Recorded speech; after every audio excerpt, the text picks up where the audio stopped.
परिक्रमा के लिए 5 दिन में लगभग 70 से 80 लाख श्रद्धालु पहुंचते हैं। और इम्पोर्टेंट बात यह है कि ये 5 दिन का मेला बंगाल के एक मुस्लिम नवाब के प्रधानमंत्री के निर्वाण दिवस के ऊपर शुरू है। इतने ज़्यादा लोगों के पूजे जाने के बावजूद भी ये पर्वत हर दिन एक तिल के बराबर नीचे घटते हैं। और ये बात आज तक साइंस के लिए रहस्य बनी हुई है। आखिर क्यों ये छोटी सी पहाड़ी जमीन के अंदर धंसती हुई जा रही है और छोटी होती जा रही है। और गिरिराज गोवर्धन की लोकेशन भी एक एक्सेप्शनल केस है साइंस के लिए, क्योंकि साइंस का ये मानना है कि एक पहाड़ी या पहाड़ जिस इलाके में होते हैं उसके आसपास अन्य छोटे बड़े पहाड़ भी होते हैं। लेकिन गिरिराज गोवर्धन के केस में ऐसा बिल्कुल नहीं है। जिस जगह पर गिरिराज जी हैं उससे 20 किलोमीटर दूर तक और कोई पहाड़, छोटी पहाड़ी कुछ भी नहीं है। और पौराणिक कथा ये बताती हैं कि गिरिराज गोवर्धन इस जगह पर पहले नहीं थे। उन्हें द्रोणगिरी पर्वत या कहें तो हिमाचल से यहाँ पर लाया गया है। ऐसे सभी सवालों के जवाब मैं आपको आज के इस वीडियो में देने वाला हूँ। तो स्टार्टिंग से शुरू करते हैं। मथुरा के अंदर, जो कि उत्तर प्रदेश का एक जिला है, उसके अंदर मथुरा शहर से 20 किलोमीटर की दूरी पर एक गोवर्धन नामक जगह है।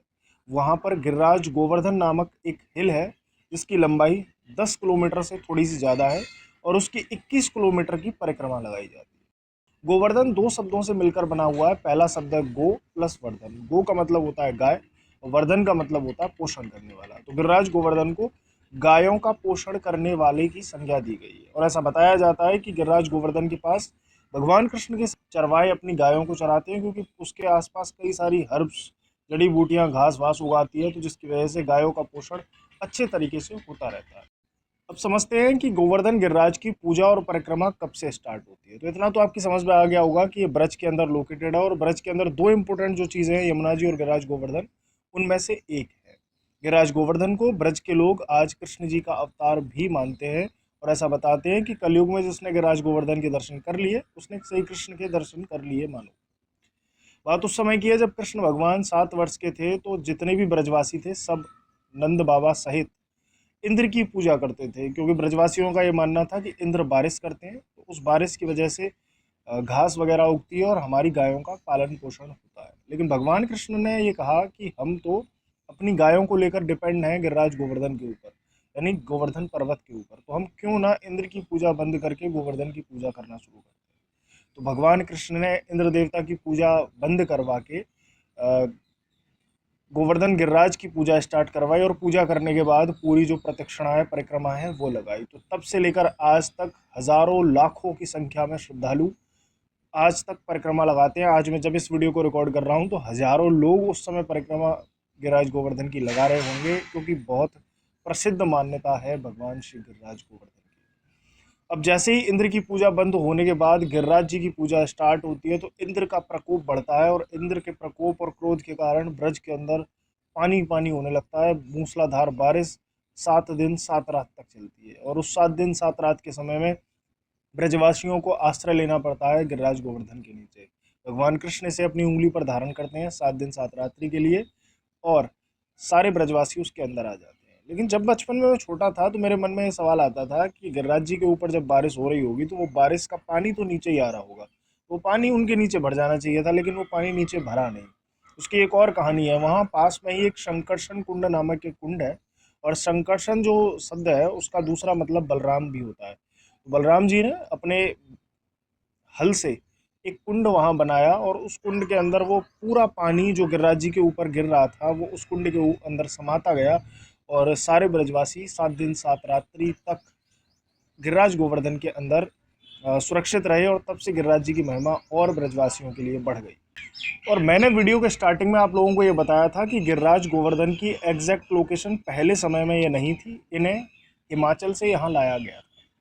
तो इस बात की पुष्टि मैं और करूंगा। और एक और चीज़ मैं आपको बता दूं कि भगवान कृष्ण गिरिराज गोवर्धन के ऊपर लीलाएं करेंगे, इसका वचन वो जब राम रूप में आए थे पृथ्वी के अंदर तभी देकर गिरिराज गोवर्धन को जा चुके थे। पूरी कहानी को बहुत जल्दी मैं समझाने की कोशिश करूंगा। तो बात कुछ ऐसी है कि हिमाचल के अंदर एक द्रोणगिरी पर्वत है और उनके बेटे बताए जाते हैं गिरिराज गोवर्धन। गिरिराज गोवर्धन पहले दिखने में और अब भी दिखने में बहुत ज़्यादा सुंदर थे। इनकी जो शेप है वो मोर की जो शेप होती है कुछ वैसी है। तो एक ऋषि थे जो कि वाराणसी के थे, बनारस के थे। उन्हें गिरिराज गोवर्धन को अपने साथ बनारस ले जाने का मन हुआ। उन्होंने उनके पिता से बात करी और गिरिराज गोवर्धन से बात करी, तो वो चलने को राजी हो गए, क्योंकि गिरिराज गोवर्धन को पता था कि रास्ते में मुझे ब्रज मिलेगा और मुझे ब्रज में ही रुक जाना है। लेकिन ऋषि जैसे ही उन्हें लेकर चले तो गिरिराज जी उनके सामने एक शर्त रखते हैं कि आपने मुझे जहाँ रख दिया मैं वहीं बैठ जाऊंगा, उससे आगे नहीं जाऊंगा। ऋषि मान लेते हैं, लेकिन जब ब्रज आता है कई घंटों की यात्रा करने के बाद या कई दिनों की यात्रा करने के बाद, तो गिरिराज गोवर्धन ऋषि को मोटिवेट करते हैं कि यमुना जी का कितना सुंदर जल है, आप यहाँ विश्राम कर लीजिए, थोड़ा सा स्नान कर लीजिए, ध्यान व्यान कर लीजिए। तो ऋषि उस वचन को भूलकर और वहां रुककर गिरिराज जी को रख देते हैं। तो जैसे ही गिरिराज जी को वो वहां रखते हैं, गिरिराज जी वहां से चलने से आगे इनकार कर देते हैं। तो ऋषि गिरिराज गोवर्धन को उसी समय श्राप देते हैं कि तूने मेरे साथ छल किया है और तू आज के बाद हर रोज एक तिल की ऊंचाई के बराबर जमीन के अंदर धंसता जाएगा। और जो कि आज भी रहस्य बना हुआ है, गिरिराज गोवर्धन वास्तव में जमीन के अंदर जाते हैं। पुराने लोग जितने भी वहां उसके आसपास रहते हैं, उन्हें काफी हद ऊंचे तक उन्होंने काफी ऊंचाई तक गिरिराज गोवर्धन को देखा था, जो कि आज काफी नीचे हो गए हैं। कहीं कहीं तो 10 से 20 फीट भी इनकी ऊंचाई रह गई है, और पहले इनकी ऊंचाई लगभग 20 से 30 मीटर के आसपास बताई जाती है। फिर मैंने एक और चीज आपको बताई कि राम जी ने ही उनको वचन दिया था कि मैं कृष्ण रूप में यहाँ आकर लीला करूंगा। बात उस समय की है जब राम सेतु बनाया जा रहा था। हनुमान जी यहाँ से गिरिराज जी को लेने आए। गिरिराज जी खुशी खुशी चल पड़े कि मुझे प्रभु श्री राम के दर्शन होंगे। लेकिन पता चलता है कि राम सेतु का काम उनके पहुंचने से पहले ही कंप्लीट हो चुका था। तो हनुमान जी उन्हें लेकर वापस अपने स्थान पर आए और जाने लगे, तो हनुमान जी का हाथ पकड़ लिया गिरिराज गोवर्धन ने कि मैं केवल और केवल इस वजह से ब्रज छोड़ कर गया था कि मुझे प्रभु श्री राम के दर्शन मिलेंगे, लेकिन आपने ऐसा नहीं किया, मैं अब तुम्हें जाने नहीं दूंगा। तो हनुमान जी गिरिराज गोवर्धन को यह आश्वासन देते हैं कि आगे आने वाले युग में यानी द्वापर युग में भगवान कृष्ण का रूप लेकर श्री राम या श्री हरि आएंगे और वो तुम्हारे ऊपर अनेकों लीलाएं करेंगे। वहां तो तुम्हें एक दिन के दर्शन होते हैं, यहाँ कई कई साल तक कृष्ण जी तुम्हारे ऊपर लेटेंगे, तुम्हारे ऊपर अलग अलग लीलाएं करेंगे। तो गिरिराज गोवर्धन खुश होकर श्री कृष्ण के इंतजार में लग जाते हैं। और फिर आता है द्वापर युग। द्वापर युग में आप सब लोगों ने सुना होगा कि भगवान कृष्ण ने गोवर्धन गिरिराज के ऊपर गाय चराई हैं, अनेकों लीलाएं की हैं, और साथ ही इंद्र के कंपैरिजन में इंद्र की पूजा बंद कराकर गिरिराज गोवर्धन की पूजा करी। और इस बात से हमें यह भी संदेश मिलता है कि देवताओं की पूजा से ज़्यादा इंपॉर्टेंट है प्रकृति और नेचर की पूजा। तब से लेकर आज तक लोग 21 किलोमीटर की पूजा परिक्रमा को निरंतर लगा रहे हैं। और इस बार ये मानना है कि जो फेमस मेला मुड़िया पूर्णिमा का लगता है, उस पर 1 करोड़ श्रद्धालु आने की भी संभावना है। एक बात और मैंने जो स्टार्टिंग में आपको बताई थी कि बंगाल के एक मुस्लिम नवाब के प्रधानमंत्री के निर्वाण दिवस के अवसर पर ये मेला आयोजित किया जाता है। ब्रज के अंदर एक बहुत बड़ा मेला लगता है जो कि खासकर गिरिराज जी के परिसर में लगता है, और वो मेला है मुड़िया पूर्णिमा मेला। मुड़िया पूर्णिमा मेला किस डेट से किस डेट को इस साल लग रहा है, उसकी डेट आपको वीडियो में दिख रही होगी। मैं आपको बताना चाहूँगा, ये मेला 5 से 6 दिन चलता है और इसमें हर साल लाखों की संख्या में श्रद्धालु आते हैं। लास्ट ईयर 70 से 75 लाख के आसपास श्रद्धालु थे, 75 लाख का आंकड़ा था, और इस बार ये आंकड़ा 1 करोड़ टच करने वाला है। अब बात करते हैं बंगाल के मुस्लिम नवाब के प्रधानमंत्री से एक बड़े मेले का क्या कंपैरिजन है या क्या रिलेशन है। तो मैं आपको बताना चाहूंगा, गिरिराज गोवर्धन के अंदर एक बहुत बड़ा मेला लगता है जिसको मुड़िया पूर्णिमा मेला बोला जाता है। इसके अंदर 2025 में 70 से 75 लाख लोग आए थे, और इस बार प्रशासन का ऐसा मानना है कि 1 करोड़ तक ये आंकड़ा टच करेगा। तो ये मेला लगता है, बंगाल के एक मुस्लिम नवाब थे, उनके प्रधानमंत्री थे जो कि हिंदू थे, जिनका नाम था सनातन गोस्वामी। सनातन गोस्वामी ब्रज के अंदर आए एक बार चैतन्य महाप्रभु को लेकर। ब्रज का लोगों को 2 सिनेरियो पता है, एक वो जो भगवान कृष्ण के समय पे था और एक वो जो आज का है। लेकिन बीच में ब्रज ने कई सारे आक्रांताओं के आक्रमण झेले और ब्रज बिल्कुल विलुप्त हो चुका था। लोगों को चीज़ों के बारे में बिल्कुल नहीं पता था। गिरिराज गोवर्धन जी की परिक्रमा के अंदर एक इंपोर्टेंट स्थान आता है राधा कुंड और श्याम कुंड।